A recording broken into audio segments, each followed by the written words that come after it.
Welcome to In Focus. I'm your host, Twee Fan.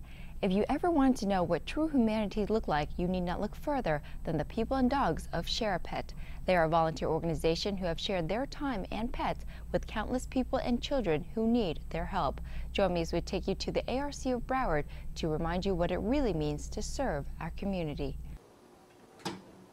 If you ever want to know what day of the week it is, all you have to do is gauge the reaction of ARC Broward's dedicated staff. When he comes in the mornings, I think it's not only therapeutic for the kids, it's therapeutic for the staff.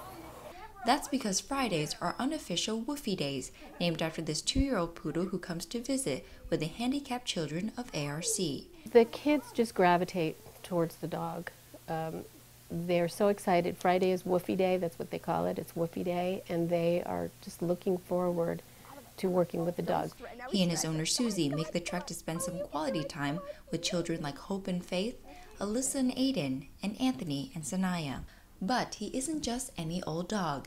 He is a certified therapy dog and is one of hundreds that are a part of the Share a Pet volunteer organization that go out into the community to help those in need. Woofie is 2 years old. He's a red standard poodle that I adopted, basically got him off of Craigslist. He was not cared for very well. Brought him back to health and noticed that in his training, he was quite easy to train. And when we were walking one day, there is a handicapped or man that was in a wheelchair, motorized chair, and he kept looking at my dog. And so I said, would you like to meet him? And he came across the street to meet Woofie, and Woofie then just laid his head right in the man's lap and was completely at ease with the motorized chair and seemed to just really understand that this, that this man just needed that kind of affection and love. And Woofie always has that ability, it seems. So immediately I started to look for a group and found Share a Pet. For the kids at ARC who have disabilities ranging from developmental delays to cerebral palsy, getting a chance to work with Woofie means therapy without even knowing it. They honestly don't know that they're having therapy. I think they just think they're in here to play and pet and brush, but they're getting so much benefit. They're children who have a decreased range of motion, so they can't reach very far. But if Woofie is there and we give them a little support, then they can extend their arm a little bit more and get that stretch and get some sensory input into that arm. They're benefiting from the vocabulary that they're working on, whether it's just naming body parts or descriptive words like fluffy and soft. The interaction is just amazing. Founder Sachin Mai says the idea came to him after he had begun visiting nursing homes and saw there was a need. The inspiration for starting Share a Pet actually is a fascinating story. In 1987, I had a brother who was in a bicycle accident, and he was dying in my arms that evening, and he survived, but we kept him at home and we took care of him. And there's a lot of people in institutions that don't have that luxury of being able to be kept by their family members, or there's elderly who aren't able to stay home and be taken care of by their families. And so there's a huge need out there, but it really came from a desire that I had to find people in the world who were suffering and serve them. It's kind of an inspiration from my spiritual studies that led me to seek out a way to help and what the best way that we could help. And actually it took me 5 years to really find out how I could have the greatest impact on our communities and the people in need. And it happened circumstantially, actually. One of the ways that I was experimenting on how I could best serve was to go into nursing homes and ask if there was anybody who didn't have any visitors and see if I could visit with them. The whole time I was taking care of my brother, along with the rest of our family members, caring for him at home, and because he needed round-the-clock care. But I decided to, once I moved to Fort Lauderdale, go back and visit some more facilities, and I just asked if I could bring Tenzin along to one facility, which happens to be the Broward Children's Center, and severely handicapped children. And we went in there, and it was really amazing to see the interaction between Tenzin and the kids. And I didn't know anything about pet therapy at this time. I was just giving and serving and trying to make a difference. And And then we went to a nursing home several months later, and it was there that I found out from one of the activities directors that they had been on a waiting list for pet therapy for 2 years. That was the first time I heard the words pet therapy, and I went home and went on my computer to see what pet therapy was, if there was any major pet therapy organization that was serving South Florida, because it's a major retirement community in South Florida, lots of nursing homes,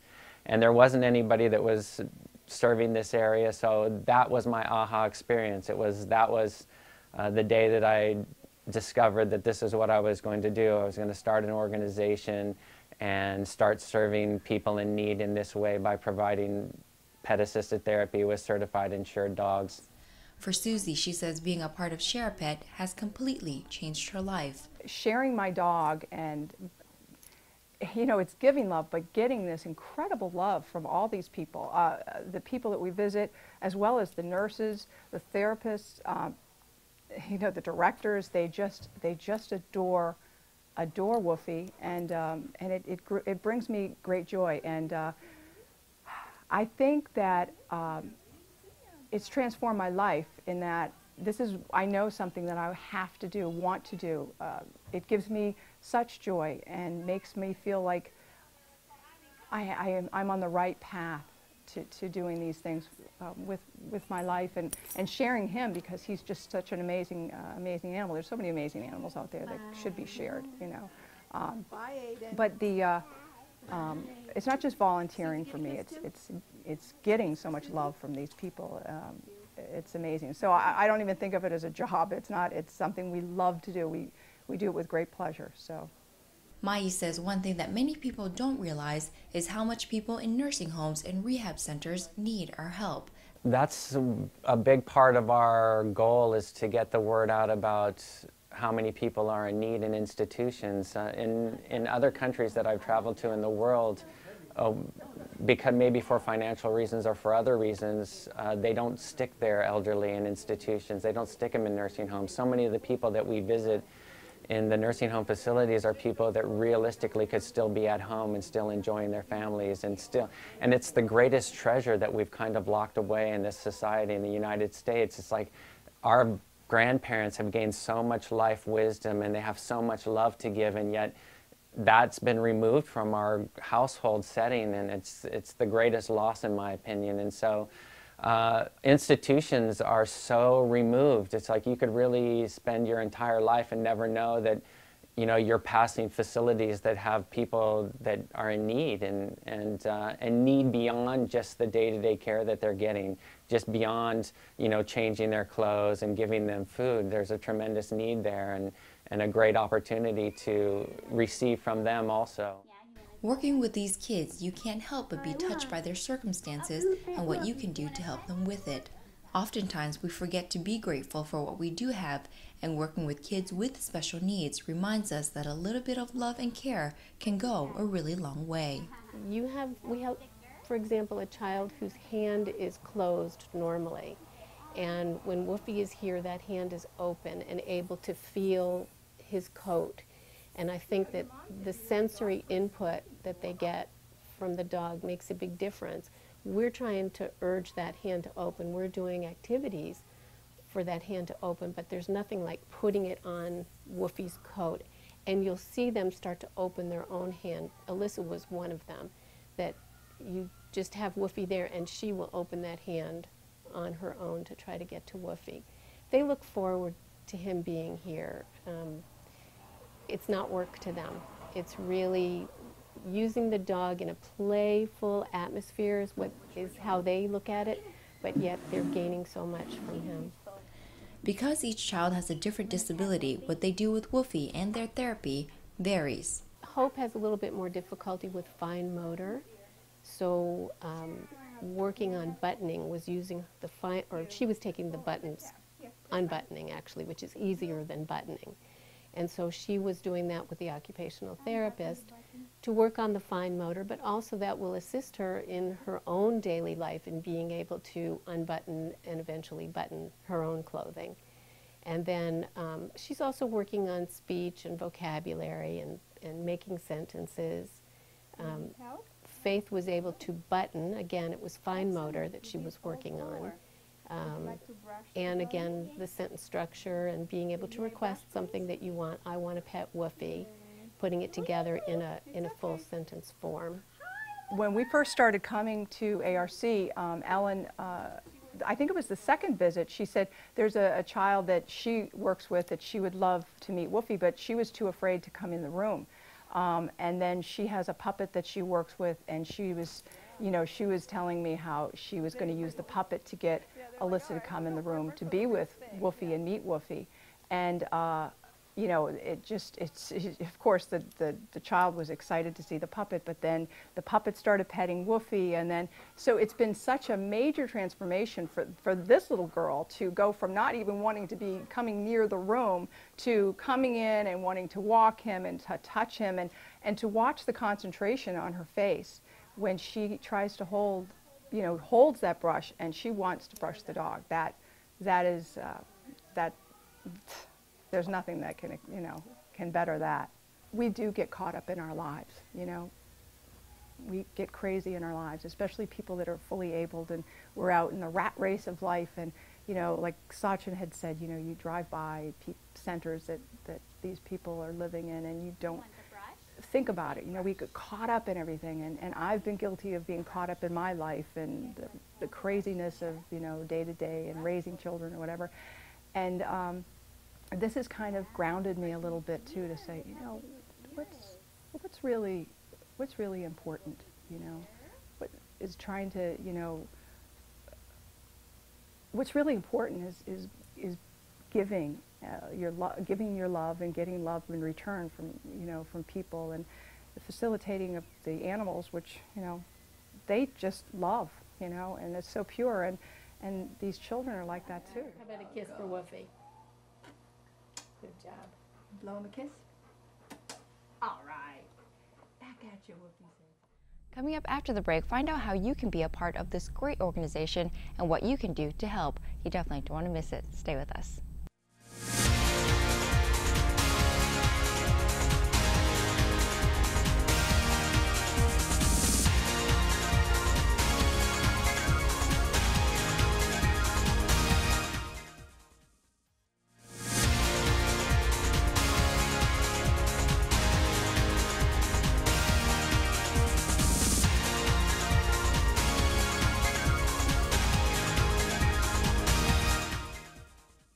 Welcome back to In Focus. I'm your host, Thuy Phan.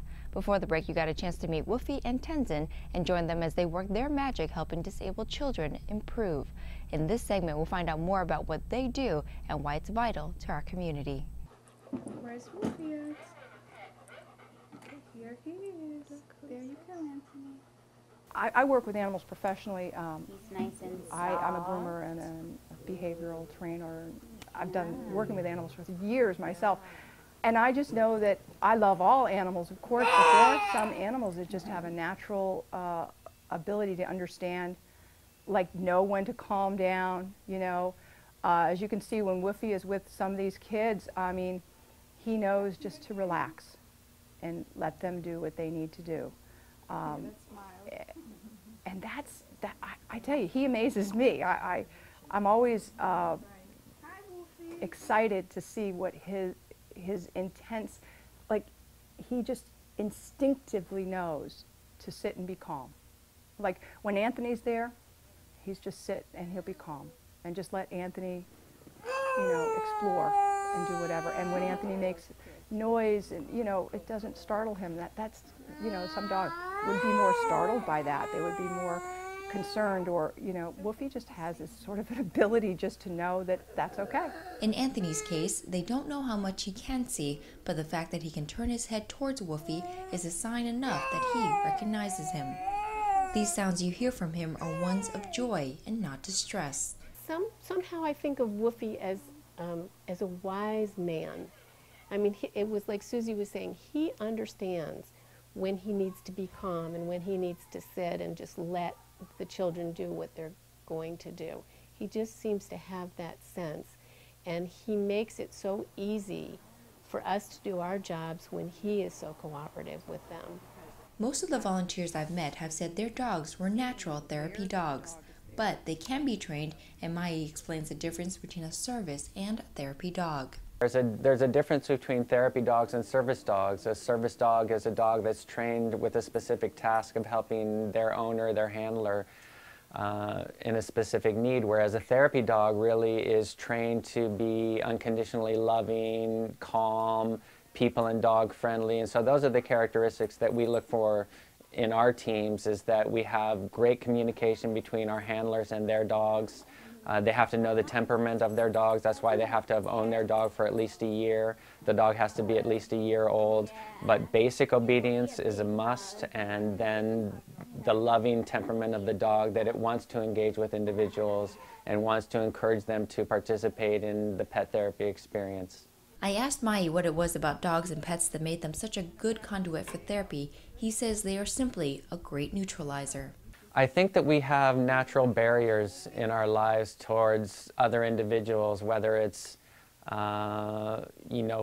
something that we learned as a child, not to trust strangers, or I'm not sure what it might be. But when I started trying to figure out how to help people, I realized that it's hard unless you're part of the Red Cross or some group, that's out there doing something wonderful. You're not going to be, it's going to be hard for you to reach somebody and to really, have the opportunity to help them unless somehow you've gained their trust. But when it comes to children and pets, people are just generally unconditionally open to that experience. And so if you were to walk into a nursing home and walk into somebody's room and meet them by yourself, you could engage in a conversation, but to see the connection that you see with the dogs would take you a long time. You would actually have to go through the extent of establishing a friendship with them before you had that, what the dogs have. Or if you brought in a child, then you would see that instant love pouring out of the residents. And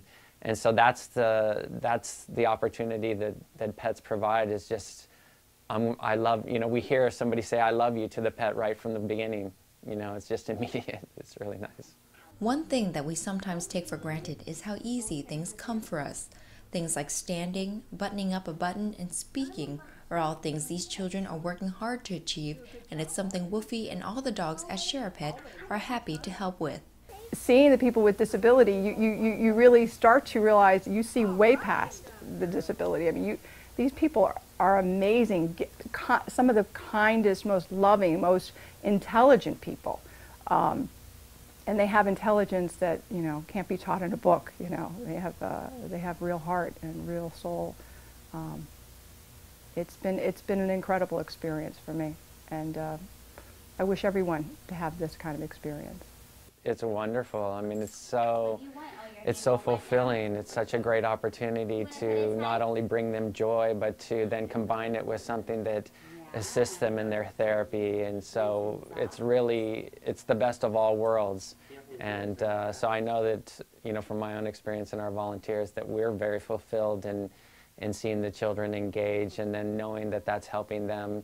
And especially, even outside of a therapy setting like here, when we go into the schools and we're helping the kids with their reading, we get the satisfaction knowing that this child is, going to become a better student, and that what difference is that going to make for their entire life, that they're a dog now who is assisting them reading is making them, a better citizen for the world. I mean, it's just, there's all kinds of things you can think about how that benefits society, and so we're just very happy that we have this opportunity. We're happy that we get to do it with our dogs, because we all love our dogs, and nothing's more fun than having our dogs be heroes and having them make a difference, and it's just a great joy. It doesn't take rocket science to see the kind of effect and joy these therapy dogs can bring. For Susie, she says working with disabled children has been an incredibly moving and humbling experience. There are, the center that I go to, Broward Children's Center, the children are severely disabled. And there, some children, they can't do anything but move their eyes, and that's really hard. But I notice there's one child that I visit, and no matter what, I always go into her room, and there's no way for anyone to know whether she knows that we're there, but I see her eyes light up. And, you know, I think of her. I